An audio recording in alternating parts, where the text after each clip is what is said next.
Hello दोस्तों, आज की इस वीडियो के दौरान हम बात करने वाले हैं सालासर टेक्नो इंजीनियरिंग लिमिटेड को लेकर। सालासर टेक्नो इंजीनियरिंग लिमिटेड में अगर बात की जाए तो लास्ट सेशन पर काफ़ी बड़ी गिरावट हमें फिर देखने को नज़र आई थी और 52 सप्ताह की जो लोवेस्ट है वो फिर से अब नई ऐड होती हुई नज़र आ रही है। कह सकते हैं कि दिन बर दिन 52 सप्ताह की तरफ मार्केट जो है काफ़ी ज़्यादा इस कंपनी का क्रेज हो रहा है और लगातार लोगों के साथ एक बड़ा गेम इस कंपनी में हो चुका है, क्योंकि लंबे वक्त से इसमें अगर मैक्सिमम टाइम की अगर टॉप प्राइस की अगर बात की जाए तो लगभग 35 से 40 रुपये तक इसकी एक अच्छी प्राइस हमें देखने को मिल रही थी, जो आज घटकर 7 रुपये से भी नीचे लास्ट सेशन पे देखने को मिली, जो 6 रुपये 93 पैसे तक भी इसकी गिरावट ऑलरेडी आ चुकी है। तो अब यहाँ पे कंपनी के जो Q1 के जो नंबर्स है वो भी जल्दी आने वाले हैं। 13 अगस्त को कंपनी के नंबर्स आएंगे, तो इन रिजल्ट्स में कंपनी का लॉस होने वाला है या प्रॉफिट, क्या आउटलुक देखने को मिल रही है, उन सब चीज़ों को कवर करेंगे। पर यहाँ पे महत्वपूर्ण चीज़ ये देखने को मिल रही है कि कंपनी जिस सेगमेंट में काम कर रही है तो सेगमेंट तो काफ़ी फ्यूचर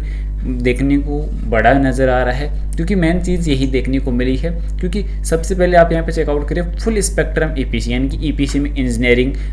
प्रोक्यूरमेंट एंड कंस्ट्रक्शन तीनों जो है इसमें आते हैं। और इसमें भी कंपनी का जो लगातार रेलवे से रिलेटेड कंपनी का मुख्य देखने को काम मिला है, साथ ही साथ टेलीकॉम सेक्टर से कंपनी का काम है, एनर्जी सेक्टर में भी कंपनी का काम है, तो यहाँ पे डिस्ट्रीब्यूशन से भी रिलेटेड कंपनी का काम है। तो ओवरऑल अगर देखा जाए तो कंपनी के लिए जो क्लाइंट हैं वो इंडस टावर, भारतीय Airtel, Delhi metro rail corporation, power grid corporation of India, red से वेंसिकैम, अंचल विद्युत वितरण निगम और उसके बाद इरकॉन इंटरनेशनल। अब इतनी बड़ी कंपनियां क्लाइंट होने के बावजूद लगातार इस कंपनी का जो डेटा है वो काफ़ी ज़्यादा लॉस में क्यों चल रहा है? क्योंकि पहली चीज़ तो क्या देखने को मिल रही है कि कंपनी की जो सेल है वो काफ़ी अच्छी बढ़ रही है, क्वार्टरली बेसिस पर आपको देखने को ग्रोथ भी नज़र आएगी। पर यहाँ पे मेन चीज़ देखने को मिल रही है कि कंपनी का लास्ट रिजल्ट में हुआ था लॉस, और कंपनी के जो खर्चे हैं वो आउट ऑफ हो रहे हैं कंट्रोल, जिसमें आप यहाँ पे चेकआउट करें कि जो अदर इनकम है कंपनी को वहाँ पे लॉस हो रहा है। अदर इनकम के अंदर यहाँ पे जहाँ पैसा आना चाहिए था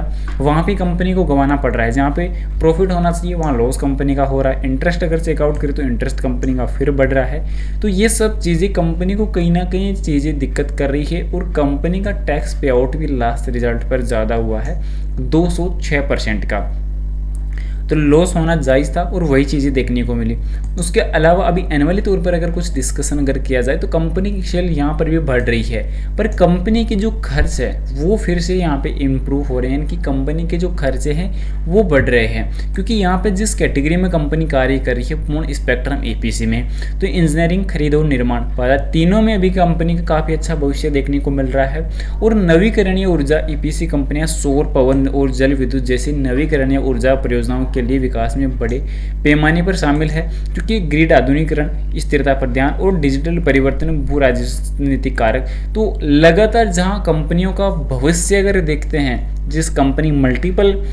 तरीके से काम कर रही है, मल्टीपल रिसोर्स पे यहाँ पे काम कर रही है, तो काफ़ी बड़ा रहने वाला है। क्योंकि वैश्विक ईपीसी बाजार में अगर देखा जाए तो उम्मीद ये होने की देखने को मिल रही है कि अनुमानित बाजार आकार 2033 तक 800 बिलियन अमेरिकी डॉलर होगा, जो विभिन्न उद्योगों द्वारा संचालित होगा। इसके अलावा अगर बात की जाए वारी आरटीएल के अनुसार, तो यहाँ पे नवीकरणीय ऊर्जा ईपीसी क्षेत्र में ऊर्जा भंडारण, हाइब्रिड जैसी कंपनियां रेगुलर जो चीज़ें हैं वो काफ़ी बढ़िया देखने को मिल रही है। तो अब कंपनी के नंबर्स में जो एक्सपेक्टेड डेटा है वो अगर पॉजिटिव आता है तो वहाँ पे फिर से एक अच्छे बेहतरीन डेटा हमें नज़र आ सकते हैं। इसके अलावा इसमें गेम सबसे बड़ा क्या देखने को मिला है, तो वो यहाँ पे आप चेकआउट करें कि आपको टेक्निकली डेटा में सब कुछ जो चीज़ें हैं वो समझ आने वाली है। क्योंकि कंपनी का लास्ट टाइम जैसा कि यहाँ पे देखने को मिला था कि रिलेटिव स्ट्रेंथ इंडेक्स, यानी कि आरएसआई इंडिकेटर ओवरबॉट जोन पे कार्य कर रहा था। और उसके बाद अगर यहाँ पे देखा जाए तो कंपनी की जो 50 दिन का मूविंग एवरेज था वो 200 दिन के मूविंग एवरेज को क्रॉस करके नीचे जाता हुआ नजर आया था। तो वहाँ से कंपनी का जो उल्टा दौर था वो यहाँ पे स्टार्ट हुआ था, और उसके बाद कंटिन्यूसली अगर यहाँ पे चेकआउट करें तो एक बड़ा जो करेक्शन था वो कंपनी का देखने को मिला है। अब इसमें सुधार कब होने वाला है, क्या चांसेस नज़र आ रहे हैं, तो उन सब चीज़ों को अगर यहाँ पे चेकआउट करेंगे तो फिर से चीज़ें यहाँ पे देखने को मिलेगी कि कंपनी का आखिर सुधार किस प्रकार होने वाला है। तो सुधार के लिए अगर हम पिछले टाइम का डेटा अगर देखेंगे तो यहाँ पे आपको देखने को वो चीज़ें नजर आने वाली है, जिसमें आप चेकआउट ये करें कि फिलहाल जो कंपनी का जो गोल्डन क्रॉसओवर था वो यहाँ पे कब बना, जब 50 दिन का मूविंग एवरेज 200 दिन के मूविंग एवरेज को क्रॉस करके ऊपर जाता हुआ नजर आया था, तब कंपनी के प्राइस में फिर से एक स्टेबिलिटी हमें देखने को नजर आई थी। और इन्हीं चीज़ों की वजह से कंपनी लगातार एक अच्छे मार्केट में कैपेबिलिटी के साथ कार्य करती हुई भी नजर आ रही थी और गोल्डन क्रॉस ओवर यहाँ पे फिर से अब जल्द बनता हुआ नजर आ सकता है। रीजन ये आपको देखने को मिलेगा कि जो रिलेटिव स्ट्रेंथ इंडेक्स है वो अभी के टाइम काफ़ी ज़्यादा नीचे जा चुका है, जिसमें कह सकते हैं कि अभी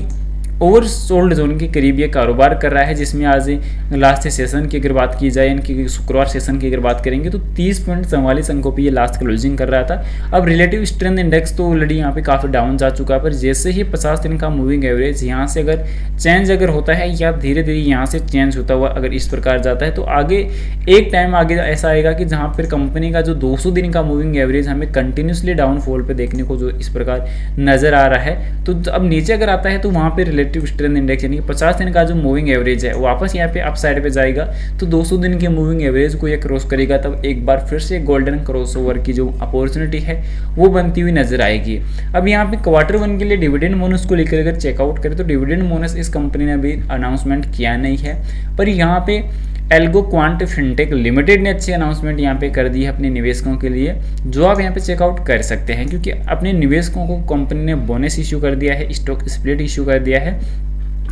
जो आप यहाँ पे देख ही सकते हैं कि कंपनी ने बोनस इशू किया है 8:1 के रेशियो, यानी कि एक शेयर पर आपको 8 शेयर फ्री मिलने वाले हैं। तो ये कंपनी के लिए काफ़ी बेहतरीन अपॉर्चुनिटी देखने को मिली है, सॉरी कंपनी के शेयर होल्डर्स के लिए एक अच्छा अपॉर्चुनिटी डेटा देखने को मिला है। दोनों चीज़ों के लिए जो डबल खुशखबरी कंपनी ने प्रोवाइड की है, तो जिसकी रिकॉर्ड तिथि 18 अगस्त रहने वाली है, भले बात की जाए स्टॉक स्प्लिट की या बोनस शेयर की, तो यहाँ पे दोनों जो चीज़ें हैं वो काफ़ी बेहतरीन देखने को मिली है। कंपनी का जो फाइनेंशियल डेटा है वो काफ़ी ज़्यादा बूस्ट पे देखने को नजर आया है, पॉजिटिव देखने को मिला है। तो इस कंपनी का भी आप डेटा चेकआउट करें, पर कंडीशन अपने फाइनेंशियल एडवाइजर के साथ ये चीज़ें कंसल्ट करके आप यहाँ पे चर्चा जो है इसमें आगे कर सकते हैं। बाकी अगर सालासर टेक्नो की जो कहानी है अगर इसी प्रकार अगर चलती है, गोल्डन क्रॉसओवर का जो रिकवरी अगर नहीं देखने को मिलता है, तो फिर चीज़ें समस्या कर सकती है, क्योंकि मेन चीज़ यही देखने को मिली 1 वीक में नेगेटिव रिटर्न है, 1 मंथ में नेगेटिव रिटर्न है, 3 मंथ में नेगेटिव रिटर्न है और पिछले 1 ईयर में नेगेटिव रिटर्न है। तो नेगेटिविटी से जब तक कंपनी की जो रिकवरी नहीं हो जाती, तब तक कंपनी के लिए और कंपनी के शेयर होल्डर्स के लिए समस्याएं और बढ़ती हुई नजर आने वाली है। ट्रंप की तरफ से भी काफ़ी जो चीज़ें हैं वो नेगेटिव हमें देखने को मिल रही है, टैरिफ लगातार वो इंक्रीज कर रहा है, तो इस वजह से कंपनी के लिए जो चीज़ें हैं वो इम्पोर्टेंट नहीं, अब मार्केट के लिए जो चीज़ें हैं वो इम्पोर्टेंट हो चुकी है। और मार्केट का करेक्शन अगर इसी प्रकार देखने को मिलता रहेगा, तो आने वाले टाइम में मार्केट फिर से जो है बड़े करेक्शन की तरफ जाता हुआ नजर आ सकता है, और इस वजह से छोटी कंपनियों को खामियाजा इस चीज़ का ज़्यादा भुगतना पड़ सकता है, या कह सकते हैं कि छोटे इन्वेस्टरों को इस चीज़ के लिए काफ़ी ज़्यादा जो चीज़ें हैं वो यहाँ पे गंवानी पड़ सकती हैं। फिलहाल बता दूं, बाय सेल के लिए कोई भी रिकमेंडेशन सजेशन नहीं रहेगी, जानकारी ओनली एजुकेशन पर्पज के लिए रहेगी। वीडियो पसंद आए तो लाइक और चैनल को सब्सक्राइब जरूर से कर देना। मिलते हैं नेक्स्ट अमेजिंग वीडियो के साथ। Thanks for watching this my video. Vande Mataram.